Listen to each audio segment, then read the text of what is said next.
Bonjour, c'est Julien d'UNICEF. Bienvenue dans la boîte à réponses. On espère que vous avez passé de bonnes vacances, mais pour nous aussi, c'est la rentrée. Et on sait à quel point cette période peut être très stressante pour vous, parents. Pour aborder cette période de la façon la plus sereine possible, on est allé voir Élodie Gossuin, notre ambassadrice UNICEF et maman de 4 enfants. C'est aussi une animatrice radio très occupée. Elle va pouvoir vous donner des conseils et des astuces. On sait que la toute première rentrée est un grand moment pour les enfants, mais c'en est aussi un pour vous, parents. Alors, Élodie, comment ça s'est passé pour toi, la toute première rentrée? Et est-ce que tu aurais un conseil à donner aux parents qui nous regardent? La toute première rentrée de mes aînés, le souvenir, il est marquant. Je me souviens, c'était des larmes pendant des heures et des heures, mais des larmes chez moi, pas des larmes. Mes enfants, ça allait très bien en fait. Souvenir, la plus grosse difficulté, c'est pour les parents. Parce qu'on extrapole beaucoup de choses, parce qu'il y a beaucoup d'angoisses qui sont générées par la séparation, par l'inconnu, par les inquiétudes d'adaptation, de sociabilisation. Parce qu'un enfant qui va à l'école, c'est un enfant qui vit des choses sans toi.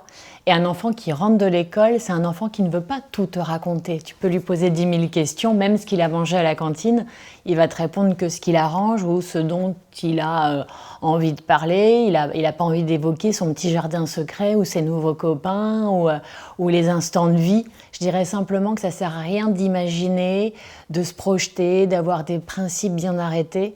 Parce que c'est comme les principes que l'on peut avoir avant d'avoir des enfants. Les principes concernant l'école, ce sont avant que les enfants ne rentrent à l'école. Quand ils y sont, on fait comme on peut, avec leur caractère à eux, avec les infos du jour, avec les petits bobos, les grands bonheurs, les petits sourires et les grandes pleurs. On fait comme on peut en tant que parents. Donc c'est simplement savoir exprimer ce qu'on ressent, de laisser les larmes couler s'il y a besoin, d'aller voir quelqu'un pour parler si on en ressent le besoin, en tout cas de communiquer. Après la rentrée, c'est encore la rentrée. Inscription aux différentes activités, achat de fournitures scolaires, sortie d'école, rendez-vous avec les profs. Élodie, comment tu fais toi pour gérer tout ça?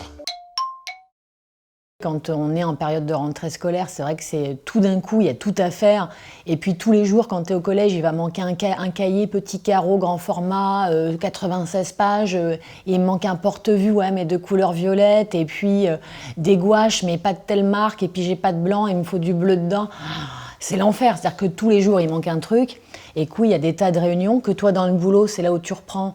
Donc il y a une charge professionnelle supplémentaire. C'est simplement que tu dors un petit peu moins et puis que tu positives en te disant que c'est une période à passer et que ça ira mieux dans un mois. Pour l'aspect plus pragmatique et dans l'organisation, moi j'ai la chance d'être entourée, d'avoir mes parents à côté, d'avoir un super papa à la maison.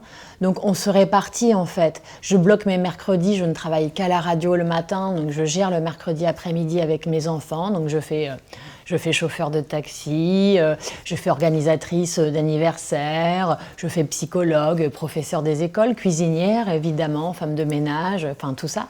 Finalement les différents métiers inclus dans celui de maman que tout le monde fait, que tout le monde combine et que tout le monde essaie d'assurer comme il le peut. Après, dans la gestion, c'est aussi de faire des choix dans l'organisation. Voilà, quand tes enfants vont à l'école, tu ne peux pas leur imposer d'avoir 3 ou 5 activités extrascolaires. Enfin, moi, je ne sais pas, dans mon état d'esprit, je pense qu'ils sont suffisamment pris par les devoirs, par la charge scolaire, etc. Je trouve ça au contraire de prendre du temps à la maison pour discuter, pour jouer en famille, pour apprendre à ne rien faire aussi. Je suis pas du genre à t'as pas école de 14 à 18 heures, de 14 à 15 il y aura piano, de 15 à 16 tir à l'arc et puis après on finira par du judo. Non, je pense qu'un enfant il a le droit de s'épanouir en étant juste dans un jardin, en étant aussi à discuter, en étant à la cool, apprendre à ne rien faire aussi. Moi on me parle souvent d'organisation, de côté Wonder Woman. Honnêtement les Wonder Woman d'aujourd'hui sont les mères célibataires quoi. Ou les papas célibataires. C'est-à-dire que être seul pour gérer et un boulot et une présence à la maison et l'organisation, c'est compliqué d'avoir une charge mentale qui ne te revienne qu'à toi. Moi, ma charge mentale, on se la répartit. Elle est vraiment répartie. Je sais que ce n'est pas le cas de beaucoup de mamans qui doivent vraiment cumuler et la charge professionnelle et la charge mentale. Partons du principe que tous ces tracas sont derrière nous et que maintenant, il suffit de gérer la routine, mais aussi les devoirs. Alors, Élodie, comment ça se passe chez toi? Crois-tu que dans le monde réel, les enfants en général sont demandeurs pour faire leurs devoirs, prennent les devants, sont hyper heureux tous les soirs, sont très joyeux, excités à l'idée de bien faire, de vouloir même faire des fois davantage de devoirs que ceux écrits dans l'agenda. Tu vois, non, j'ai encore envie, il est 20h, j'ai encore envie de... Non, c'est une galère, on va se dire la vérité, les devoirs c'est la galère. Il y a des périodes où les devoirs, la charge, elle est hallucinante. Et pour un enfant, si tu veux être derrière, le suivre et faire en sorte qu'il le fasse bien, effectivement, c'est très compliqué parce que trouver la façon de motiver ton enfant quand il est fatigué, quand il a juste envie de voir ses copains, de sortir, de jouer un peu aux jeux vidéo. Mais le problème, c'est de donner l'envie aux enfants. Et moi, quand ils ont envie, je me dis que c'est bon. Ils ont le meilleur atout dans les mains et qu'ils s'en sortiront toujours dans la vie. C'est ce que j'essaie de faire en tant que maman.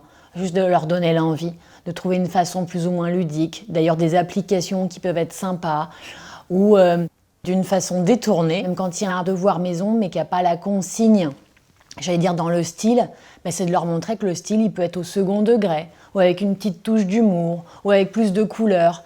Et moi j'aime bien quand aussi dans l'éducation nationale ça sort du carcan. Je sais que c'est compliqué, les classes sont de plus en plus chargées, on enferme, dans mon village les classes ferment.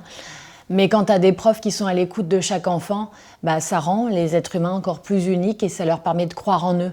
Parfois, les notes n'étaient pas bonnes. Et c'est juste de dire, est-ce que tu as juste compris pourquoi c'était pas bon? Ah ok, bon bah ça va, il n'y a pas de souci alors. Et c'est tous les soirs de leur dire, mais t'es capable, j'ai confiance en toi, tu peux, puis ose.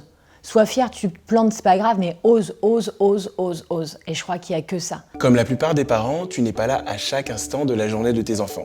Or, on sait que beaucoup de femmes reçoivent cette injonction d'être des mamans parfaites qui doivent être tout le temps présentes, davantage que les hommes. Est-ce que c'est ton cas et comment tu le vis? À partir du moment d'ailleurs où tu es enceinte, tu as le droit à une transmission du mode d'emploi, d'une façon ou d'une autre, hein, que ce soit par les ouvrages, par les gens que tu croises, par les gens de ton entourage. Tu as décidé de ne pas allaiter ton enfant, c'est assez égoïste, et puis tu allaites ton enfant encore à 12 ou 18 mois. Mais c'est pareil, c'est égoïste, parce que du coup, il n'est pas sevré, il n'est pas tourné vers le monde extérieur. Tu ne travailles pas, on va dire aussi qu'il ne va pas suffisamment sociabiliser. Il va en crèche parce que tu reprends le travail. On va dire que tu ne joues pas ton rôle plein et entier de maman. D'une façon ou d'une autre, on te culpabilise en permanence. Mais c'est très compliqué, je trouve, pour une femme de mettre les œillères pour ne pas être blessée par les remarques que l'on entend. Et quelles qu'elles soient, que ce soit concernant l'univers professionnel dans lequel on évolue, que ce concerne les horaires, que ça concerne les choix d'éducation, mais ça va jusqu'au choix alimentaire. Je parlais de l'allaitement, mais globalement pour tout, que ça concerne la scolarité qu'on choisit pour ses enfants, ce qu'on leur offre comme vie, les choix éducatifs. Il y aura toujours des remarques et c'est difficile d'avoir suffisamment confiance en soi pour ne pas être blessé à un moment ou à un autre par ce qu'on entend. Je ne suis pas du tout la même maman aujourd'hui que celle que j'étais à 25 ans, ça c'est certain. Je cherchais à être une maman parfaite. Mais en cherchant à être une maman parfaite, j'ai vraiment oublié la notion de plaisir. C'est-à-dire que pour moi, le bain, je savais, il y avait comme ça des sortes de protocoles. Tu vois, des protocoles pour tout. Le bain, bah ouais, je sais pas, l'huile d'amande douce, tel sérum, tel soin pour les oreilles, tel soin pour le nez. Tout était un peu millimétré pour, comme s'il fallait que je coche chaque chose dans un mode d'emploi de la bonne maman. Sauf que tu oublies simplement que le bain, je parle du bain, parce que c'est assez révélateur, bah ça peut être un moment où tu dis, eh ben tiens, à l'arrache, tu prends un bain avec tes enfants. Il y a tellement un mode d'emploi qui voudrait nous être imposé sur, effectivement, le guide de la mère parfaite, que tu oublies simplement que pour être la mère idéale pour eux, qui ne serait pas la mère idéale pour les autres, c'est de les écouter, d'avoir des moments de plaisir où, ouais, si tu commandes des pizzas le vendredi soir, c'est pas très grave. J'ai mis le mode d'emploi à la poubelle et j'écris le mien au jour le jour. C'est ça, c'est écrire son mode d'emploi au jour le jour, en faisant les erreurs qu'on fait, hein. Enfin, et je fais des erreurs tout le temps, mais ça me permet d'être vraiment moi et de laisser mes enfants être vraiment eux. Pour le reste, il faut aussi faire confiance à son enfant. En fait, c'est ça, faire confiance à son enfant sans que ce soit une projection de soi. Moi, mes enfants, ce ne sont pas des mini-moi. Ils me ressemblent sur plein d'aspects, mais ils ont leur propre personnalité. Et c'est d'accepter les différences. Et il faut apprendre à être tolérant avec ce qui fait leur singularité aussi. Ouais. Même si parfois on voudrait les voir différemment, les voir grandir différemment, n'avoir que des bonnes notes à l'école, avoir les mêmes centres d'intérêt, que ce soit vraiment ce côté, cette projection. Mes filles ne sont pas des projections de moi, je suis très fière de ce qu'elles sont comme individus à part entière, vraiment. Elodie, un grand merci d'avoir pris le temps de répondre à nos questions. On espère que cette vidéo vous a plu, qu'elle vous sera utile. N'hésitez pas à la partager autour de vous auprès d'autres parents. N'hésitez pas à nous faire part de vos questions en commentaire et on se retrouve très bientôt pour une prochaine vidéo. Et d'ici là, bonne rentrée!